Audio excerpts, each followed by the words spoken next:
رب اشرح لي صدري ويسر لي أمري واحلل عقدة من لساني يفقه قولي واللهم ثبتنا عند الموت بلا إله إلا الله واللهم اجعلنا من الذين آمنوا وعملوا الصالحات وتواصوا بالحق وتواصوا بالصبر آمين يا رب العالمين. The ayat I'm about to share with you and some reflections from them belong to the beginning of Surah Al-Ankabut, the 29th surah of the Quran. It was revealed by most accounts almost at the end of the period of Makkah for the Prophet ﷺ, when the animosity towards the Muslims was so intensified that there were even schemes and plots not only to torture and hurt Muslims, but also kill the Messenger of Allah ﷺ. So things had gotten pretty bad by that point. And pretty much the only outlet left pretty soon was going to be hijrah, which is migrating from the city of Makkah to the city of Medina.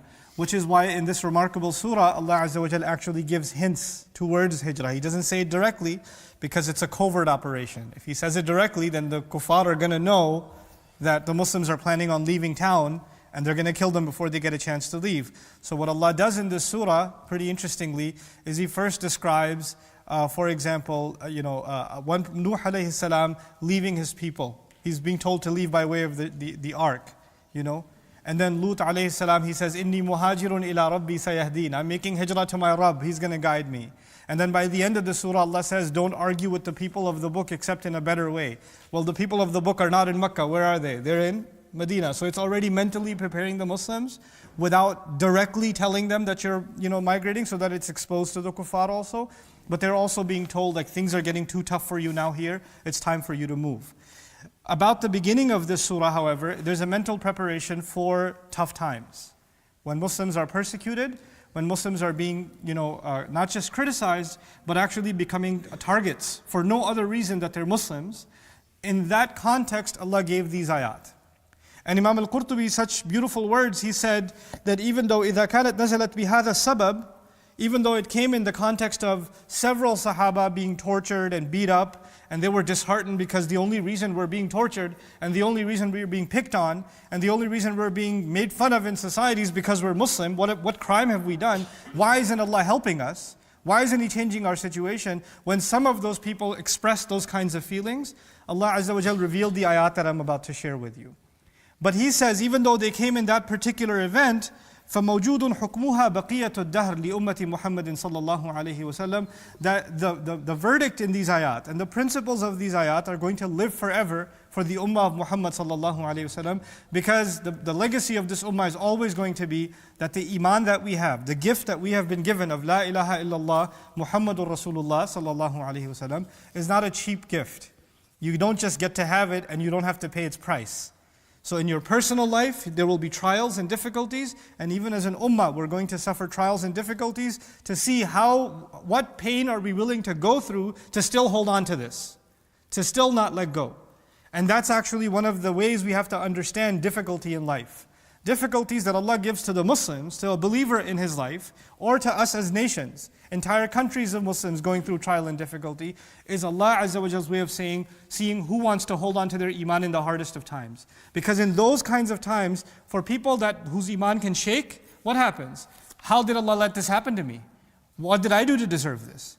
I don't want anything to do with Allah. I prayed to Him, I make dua to Him, I worshipped Him, and look at what happened with my family, look at what happened with me. I don't want to pray anymore. And that reaction is that's exactly the test that Allah Azza wa Jal gave. Who is going to hold on to their iman no matter what? And who's going to still remain hopeful with Allah no matter what? This is why it's called belief in the unseen. It's not just Allah who's in the unseen. Sometimes Allah's mercy is in the unseen. Sometimes Allah's justice is in the unseen. Sometimes Allah's plan is in the unseen. So much of what He does is in the ghaib. What you see in front of you is injustice, it's unfair, it's even cruel. And you look at it and you say, how can this be? I can't appreciate a God who apparently lets people get away with all these crimes. But behind the scenes is actually where our real faith is. We don't believe in what we see. We actually, by the very definition, الَّذِينَ يُؤْمِنُونَ بِالْغَيْبِ, we believe in what we cannot see. We believe in what we don't understand. That's in the hands of Allah, and human beings will never have access to it. وَمَا كَانَ اللَّهُ لِيُطْلِعَكُمْ عَلَى الْغَيْبِ. Allah will not be one to inform you what's happening behind the scenes. Allah doesn't owe you an explanation of what's really going on, the actual plans. before I get to these ayat, just to help you understand, we recite Surah Al-Kahf every Friday. And part of Surah Al-Kahf is the story of the journey of Musa alayhi salam at the end of the surah. And in that story, Allah Azza wa Jal describes 3 different situations which don't make any sense. If you look at it, these people that are fishermen, they have a boat. This is the only way these young men make money. And Khidr goes there and he just pokes a hole in the boat. And he just destroys the boat. And these people, their boat is no good now. They can't make their income anymore. And Musa alayhi salam is like, what did you just do? I came to learn about Allah from you. I was instructed that you're going to bring me closer, and you're going around committing crimes. He kills a boy. If that wasn't bad enough, he kills a boy next. And if that, and then later on, finally, he does something good. He builds a wall, but they're starving. And he's like, these people don't even host you. They're not even kind. Fine, they're not hospitable people. At least if you did this labor for them in the city, you should get paid for it. So none of these scenarios make sense. And what does Allah do? What's the point of these stories? Even though that's not my khutbah today. The point of those stories is there's the seen world, and then there's a curtain from Allah, and behind the scenes is the unseen plan. Those of you that are from the tech industry, there's the front end of the software and there's the code in the back end. Right? There's a source code behind it. Okay? Now what Allah does in this surah is He lifts the curtain just a little bit.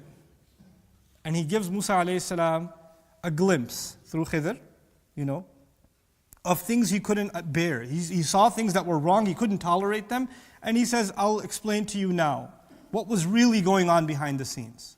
In other words, that's Allah's way of telling us sometimes we see reality that we don't like, that we think is unfair, that is just absolutely wrong. But we still don't understand that Allah has a plan, that Allah's justice is bigger than what we can see. Now coming to these ayat, they begin with Alif Lam Mim. And I was intrigued by that for a long time because there are many surahs in the Quran that begin with huruf muqatta'at. Qaf, Noon, Kaf, Ha, Ya, Ain, Sad, Alif Lam Mim, Sad, Alif Lam Mim, Ra, Alif Lam Mim itself, Ta, Sin, etc., etc. You'll notice that pretty much all of those surahs, with 2 exceptions, all of those surahs begin with the mention of something about the revelation of Allah. Alif Lam Mim, ذَلِكَ الْكِتَابُ لَا رَيْبَ فِيهِ. Alif Lam Mim, Allahu la ilaha illa huwa al-hayyul qayyum, nazzala alayka al-kitab. طه ما أنزلنا عليك الكتاب لتشقى. حاميم تنزيل من الله العزيز الحكيم. Every time you have these huruf, following these letters that we don't know the meaning of, only Allah knows, Allah says something about His revelations. And the 2 exceptions are actually Ankabut and Rum. Because here you find Alif Lam Mim, أحسب الناس. There's no mention of the book now. And Surah Al-Rum, Alif Lam Mim, غلبت الروم. Or rather, huruf muqatta'at and ghulibat al-Rum. The Rome was dominated. It's intriguing. Maybe we'll talk about ghulibat al-Rum another time. But for now, today I want to share with you what might be one of the benefits that comes from this unique exception in the Quran. It may be Allah's way of telling us that the purpose, one of the main lessons of the book, one of the main teachings of Quran itself, is to understand how you're supposed to react when you're in a trial. Like in a sense, the Quran has many things. The Quran has many, many, many lessons. And it clarifies many, many realities. But if in one sense you were to be asked, what is the essence practically for me? If I was to really internalize the Quran, what would that practically mean for me? What it would mean is that I understand that when trials happen, they happen because I have Iman. I have to pay the price of Iman. There are going to be difficulties in my life. There's going to be challenges. There are going to be challenges that come to me at the hands of my loved ones. And it may come, that's from the inside. Or within the ummah itself, there will be people that give us problems. And then there will be people from the outside, the enemy that will give us problems. And both of them are, in a sense, Allah testing us, the grit and the strength of our faith. So what is the statement that Allah makes? أَحَسِبَ النَّاسُ أَن يُتْرَكُوا أَن يَقُولُوا آمَنَّا. Have people assumed that they're just going to be left alone just because they said we've believed? That's the statement. Have people assumed that they will be left alone just because they said that they've believed? وَهُمْ لَا يُفْتَنُونَ. And they're not going to be put to the test? They're not going to be thoroughly tested? Interestingly, you could say يُبْتَلَوْن. They'll be tested, but the word used in the ayah is يُفْتَنُون. And the word يُفْتَنُون comes from the Arabic verb fatana. Fatana is used, or fitna is used in Arabic originally when you have gold that has impurity. And unlike, if you have clothing that has impurity, you can wash it and the impurity comes off. If you have furniture that has an impurity, you can just brush it off. But if gold has impurity, you can't just brush it off. You have to melt the gold at very, very high temperatures. You have to burn this gold and put it under excruciating heat, and only then will the impurities come out. That's the only way to purify gold. It's an intense process. So the gold, its purity is tested by way of very intense heat. And that's when the impurities burn off. The use of that word suggests something. You think you're just going to have faith and you just declared that you're a Muslim and you're not going to be put through intense heat? You're not going to be burned like gold is burned? And by the way, in just saying that, Allah's beautiful way of telling us that we are like gold to Him. That the believer is valuable to Him. That you're being put through a hard test because you're just that valuable. You're just that much worth to Allah. You know, sometimes people think because they're going through a hard time that they're worthless to Allah. Allah doesn't care about me, that's why I'm going through these things. If Allah cared about me, He would have been taking much more care of me. It's the opposite scenario now. It is because you are so valuable to Allah that you must be cleansed this way. وَهُمْ لَا يُفْتَنُونَ. And then Allah says, وَلَقَدْ فَتَنَّ الَّذِينَ مِنْ قَبْلِهِمْ. Much before, we tested people before them too. This is the old history of Allah.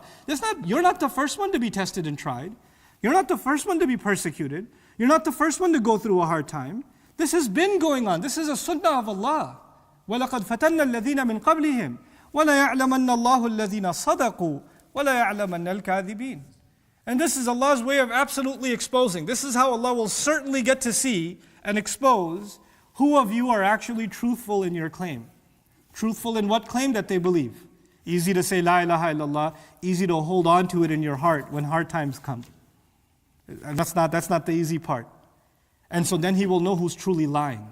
You could still be saying La ilaha illallah and be lying. You know, this is Allah's way of testing us. I chose to mention these ayat, and I'm going to go on inshallah ta'ala from here too, but I wanted to highlight them for a reason. A lot of us feel the pressure of what's going on in society around us. Some of us, every few minutes you get a new link to an article about how things are escalating in this way or that way or the other way towards Muslims, towards immigrants or whatever. And the escalation isn't just in a political sense in this country, but there's a social escalation too. There's a cultural escalation too, right? People may be making comments to your family in the mall now, or at workplace people are saying things, and harassment cases are happening and all this kind of stuff. And in this environment, it's very easy for people to start thinking, if I didn't look so Muslim, or if I wasn't so visibly Muslim, then maybe I wouldn't have such a hard time, right?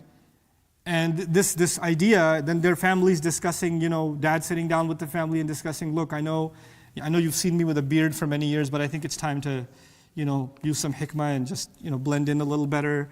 And I know if my daughters want to take off the hijab, it's okay. Right now we're in tough times. We don't want to be persecuted, etc. These kinds of conversations are starting to happen, And people are saying, we can't handle it. This is too much. And Allah's response to all of that is, what did you think? You're not going to be tested. You think people are just going to love you everywhere you go? The most beloved of all people was Rasulullah sallallahu alaihi wasallam, and people absolutely hated him. They hated him. His character is the most beloved character you could possibly have. His smile is infectious. There are people that can't help but be around him, sallallahu alaihi wasallam. And this man, rahmatan lil alameen, people absolutely despised him, cursed him with the worst kind of curses. And that's before, by the way, that hatred of the Muslims came way before even we were told any of the instructions that we now make us visibly Muslim. Jilbab hadn't been revealed yet, hijab hadn't been revealed yet, none of these things were revealed. It was something else that was very offensive about Muslims. They don't budge from their faith. They don't budge from what's true, and they speak out against injustice. That's actually what was offensive to the Meccans. Muslims didn't back off. When an orphan was being pushed around, the Muslims stood up and said, you can't push around the orphan. Quran came around and said, فَذَلِكَ الَّذِي يَدُعُ الْيَتِيمِ. When people were being cheated in the marketplace, Quran came out and said, وَيْلُ لِلْمُطَفِّفِينَ الَّذِينَ إِذَا اكْتَالُوا عَلَى النَّاسِ يَسْتَوْفُونَ وَإِذَا كَالُوهُمْ أَوْ وَزَنُوهُمْ يُخْسِرُونَ. Quran came out and said, you can't cheat people in business. You can't scam people. You can't push orphans around. You can't bury the baby girl alive. Quran started criticizing social evils that were happening in that time. And the victims of it were not Muslims. The victims of it were everybody else. That's what was offensive to them. The Quran doesn't apologize for its message. The Quran doesn't hide its message. And its people, once you accept Islam, they'll say, do you believe what the Quran says? Do you believe do you endorse these views? And we're like, no, not totally. This is وَهُمْ لَا يُفْتَنُونَ. I've tested Allah says people before, and we can tell who tells the truth and who's a liar. We have to stand by the word of Allah. It's the only protection we have. You think standing by the word of Allah is going to put us in trouble? Standing by the word of Allah is the only multahad. وَلَن تَجِدَ مِن دُونِهِ مُلْتَحَدًا. You will not find any other protection other than the book of Allah. That's the only protection you'll have.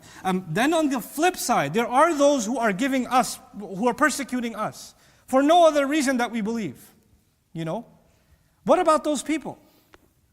About them Allah says, أَمْ حَسِبَ الَّذِينَ يَعْمَلُونَ سَيِّئَاتًا يَسْبِقُونَ سَاءَ مَا يَحْكُمُونَ. Have those who commit sins assumed that they got ahead of us? Sabaqahu actually in the Arabic language is when a criminal is running from a crime and the cops or the authorities or the business owner is trying to chase him, but they got away. And Allah says, you think these people who are committing crimes got away from me? You think they're too fast for me to catch? Sa'a ma yahkumun. What a horrible decision they've made. And I don't just want to limit this to people who persecute Muslims at a large scale. But I also want you to understand that these ayat have implications in your personal life. There are people that personally have persecuted you, that have tortured you, that have slandered you, that have said horrible things about you. You don't have to make dua against them. You don't. Just know that unless they make tawbah, nobody gets away with it from Allah. Your frustration at this time may be, how come this person got away with it? How come they get to say these things and they still everything's okay with them? And it burns you inside that the person who hurts you is, chilling. They're just having a good old time. This is a consolation to those who are victims of any kind. Those who commit sins, what do you think, they got away? No. They've made a horrible decision. Other places in the Quran, Allah will describe what a horrible decision that looks like. And I often give the example of it. I won't go into the ayat themselves, but I'll give you, just the image of it. I may have described this to you before. If you have a rabid dog or a wild dog, and you tie it up, if you have like a 1 foot leash, just 1 foot, the dog can't go more than 1 foot.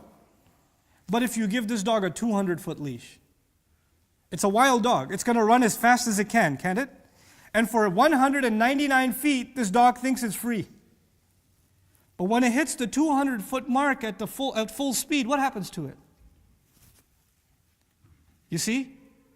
The choke is much stronger. That was actually not a mercy on the dog. That was a tougher punishment. إِنَّمَا نُمِدُّ لَهُمْ لِيَزْدَادُوا إِثْمًا. We only extend for them so they can earn more sins, so they can dig their hole deeper, so they can suffer more pain. You want to make trouble? Go ahead. Allah will give you license. Make trouble. Dig your own hole deeper. سَاءَ مَا يَحْكُمُونَ. Then Allah Azza wa Jal turns back to you and me. This is a very powerful lesson, especially for people that are going through a difficult time. A key problem for all of us when we go through a difficult time is that we have expectations from people. We expect, for example, somebody has an abusive father, and they say, why can't my father be like every father should be? Somebody says, why can't my husband be like a husband should be? Why can't she's a mother, she's supposed to be kind, why isn't she kind? She's a daughter, she's supposed to be obedient, why isn't she obedient? We always look at people and what they should be, and that makes us angry because they're not what they should be. And we keep getting more and more upset, and we keep saying, this should be different, this should be different, this should be different. By the way, the book of Allah will tell you how people should be. Well, we're human beings. We're human beings. And you cannot turn people into what you want them to be. They will change when Allah puts that in their heart. You and I can't change people. Even the people closest to us. Even the messenger was told this. إِنَّكَ لَا تَهْدِي مَنْ أَحْبَبْتَ. You can't even change whoever you love. People come and say, hey, what can I tell my husband? What can I tell my father? What can I tell my daughter? What can I tell my brother? That can help them change. And the first thing that comes in my head is, إِنَّكَ لَا تَهْدِي مَنْ أَحْبَبْتَ. You don't just get to guide whoever you love. You can give reminder, فَذَكِّرْ إِن نَفَعَتِ الذِّكْرَى. Remind if reminder will have benefit. In can here be for tawqeed, and it could be shartiyah also. Benefit, there's certainly benefit in reminder, and if the reminder will have any benefit, it's a possibility. It's a possibility. Our job is that just to remind. But the problem is when you put expectations on people and they're disappointed every time, it only burns you more. So what does Allah do in response? He says, "Man kana yarju liqa Allah, fa inna ajal Allahi la'at." Whoever was hopeful, who would they have hope with? Meeting with Allah. Then the meeting with Allah is coming. Because that's the one that will never disappoint. That's the one that will never disappoint. You look at the situation of Quraysh. The Arabs, the biggest part of their identity was tribe. Their pride came from their tribe. Their sense of self came from their tribe. Their unity came from their tribe. This was actually at the apex of their identity. But when it came to Islam, the Quraysh are willing to torture even of their own. They're willing to persecute even of their own, violating the principles of their own tribe that they would never ever do, but they're willing to do it for the Muslims. The Haram was considered a place that's amin. The Haram was a place where everybody's safe. People used to come from all over Arabia and worship their idols there. This is one place that was kept safe, and that's one of the reasons the Quraysh were respected, that whoever comes there is safe. The only people who were not safe at the Haram is who? The Muslims. The Muslims could stand up and complain, this is against the Quraysh constitution, this is a violation of our civil rights, how can you do this to us? We expect better from you. You can expect all you want. You can expect all you want. The people who are going to hate the believers just because they are believers have no constitution. They have no code. They have no principles. You can cry civil rights all you want. Those people will do what they'll do. That's the history of Islam. That's the history even since the time of Musa alayhi salam. Even since then. Musa alayhi salam was considered one of them. He's actually one of them. And because he was raised as a royal, he was granted that royal status under Fir'aun. And eventually even he's willing to bend his own constitution. ذَرُونِي أَقْتُلْ Musa. Let me kill Musa myself. They don't kill their own, but we'll make the exception for Muslims. We'll make the exception. We have to understand where to put the expectations. I'm not saying we don't struggle for our rights. I'm not saying that. But I want us to understand, whether it's in our personal lives or as a society, we need to understand our primary hopes lie with Allah. And if that is gone, then nothing else will matter. مَنْ كَانَ يَرْجُو لِقَاءَ اللَّهِ فَإِنَّ أَجَلَ اللَّهِ لَآتٍ. Whoever was hopeful of meeting with Allah, then certainly the meeting with Allah is well on its way, and Allah hears everything, knows everything. وَمَنْ جَاهَدَ, and this is what I want to conclude with inshallah, وَمَنْ جَاهَدَ فَإِنَّمَا يُجَاهِدُ لِنَفْسِهِ إِنَّ اللَّهَ لَغَنِيٌّ عَنِ الْعَالَمِينَ. And whoever struggles, whoever makes efforts, what is efforts doing here? You see, when Muslims are being persecuted, they're on the defensive, aren't they? When we're the ones being criticized, critiqued, tortured in Makkah, we're the ones on defense. And Allah is saying, don't worry, those who are persecuting you, I'll deal with them eventually. Don't you worry about that. You just put your hopes in me. That's what Allah is telling the Muslims. But by the end of this ayah, what does He say? وَمَنْ جَاهَدَ فَإِنَّمَا يُجَاهِدُ لِنَفْسِهِ. Whoever struggles only does so to their own benefit. Struggling is not defense. Struggling is what? Is offense. Allah is saying in times of persecution, you must stand up for your religion and present it more aggressively, more actively than you ever did before, and that's the only way you will survive because you're only doing that for yourself. وَمَنْ جَاهَدَ فَإِنَّمَا يُجَاهِدُ لِنَفْسِهِ. And you're not doing this for Allah, that Allah will benefit in some way. You're only doing this for yourself. You want to be safe with Allah? You want Allah's protection? You want the angels to come and surround you and nothing to hurt you? Let me see you make struggle for Allah. Let me see you make efforts for Allah. Then the protection comes. And then that's what Allah says, إِنَّ اللَّهَ لَغَنِيٌّ عَنِ الْعَالَمِينَ. He doesn't need your struggles. He doesn't need your efforts. He is independent, free of need from all nations and all peoples. He doesn't need the nation and people. You're the ones who need Him. You're the ones who need that struggle. By the end of this passage, Allah has given us the secret. What does it take for an ummah to protect itself in times of persecution? What it takes for them is true struggle for the sake of Allah. Not that they keep taking steps back, but they start taking steps forward. There's a wind blowing in your face, pushing you back, and you're struggling and pushing against that wind. Everybody else wants you to let go of your Islam, and you're holding on to it even more. Everybody else wants their entire symposia and academic circles describing how we want to have a more civil Islam, how we want to have a more, Islam more palatable for the modern world. And here are the passages of the Quran that are problematic. So let's remove those from discourse. And in the middle of all of that pressure, we're going to have to be the ones that stand and move forward this way. Right now, we are pushing back. Right now, they make criticisms of the Book of Allah and we say, yeah, why does the Quran say that? How come it says that? How come it, and we start doubting ourselves. This is not how Allah will give protection to this ummah. When you take a step back, when you start turning your back to the deen, what happens? What happens, Allah says? إِن تَتَوَلَّوْا يَسْتَبْدِلْ قَوْمًا غَيْرَكُمْ ثُمَّ لَا يَكُونُوا أَمْثَالَكُمْ. If you turn your backs, Allah will replace you with a nation other than yourselves. You are easily replaceable. This is the other meaning of إِنَّ اللَّهَ لَغَنِيٌّ عَنِ الْعَالَمِينَ. Allah is free of need. He doesn't need any nations. He doesn't need them. He doesn't need the Pakistanis. He doesn't need the Bangladeshi. He doesn't need the Egyptians or the Palestinians. He doesn't need the Saudis. When anybody turns back from Allah's deen, Allah will replace them with somebody else. Next thing you know, the Irish, the Mexicans, somebody else has replaced us. And that's not the first time this happened. This is the sunnah of Allah. He's done it before. He's done it before.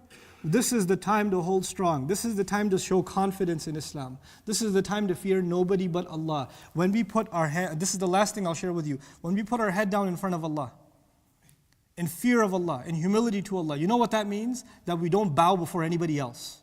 That we're not afraid of anybody else. That we're not going to submit to anybody else. We're not going to feel pressure by anybody else. We don't accept the authority over us of anyone else.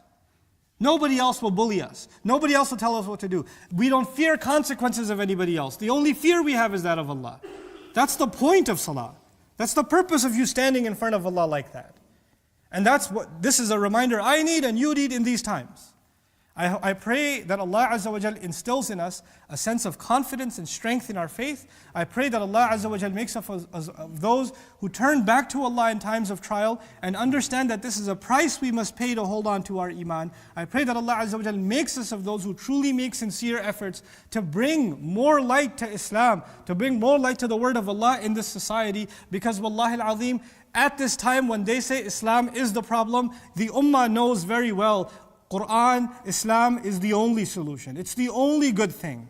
And Allah has charged us with that responsibility. May Allah make us true ambassadors of this faith. Barakallahu li wa lakum fil Qur'an al-Hakim wa nafa'ani wa iyyakum bil ayat wa dhikr al-Hakim.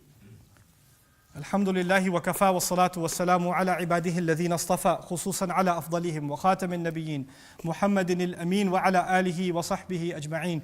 يقول الله عز وجل في كتابه الكريم بعد أن أقول أعوذ بالله من الشيطان الرجيم إن الله وملائكته يصلون على النبي يا أيها الذين آمنوا صلوا عليه وسلموا تسليما. اللهم صل على محمد وعلى آل محمد كما صليت على إبراهيم وعلى آل إبراهيم في العالمين إنك حميد مجيد. اللهم بارك على محمد وعلى آل محمد كما باركت على إبراهيم وعلى آل إبراهيم في العالمين إنك حميد مجيد. عباد الله رحمكم الله اتقوا الله إن الله يأمر بالعدل والإحسان وإيتاء ذي القربى وينهى عن الفحشاء والمنكر ولذكر الله أكبر والله يعلم ما تصنعون. أقم الصلاة إن الصلاة كانت على المؤمنين كتابا موقوتا.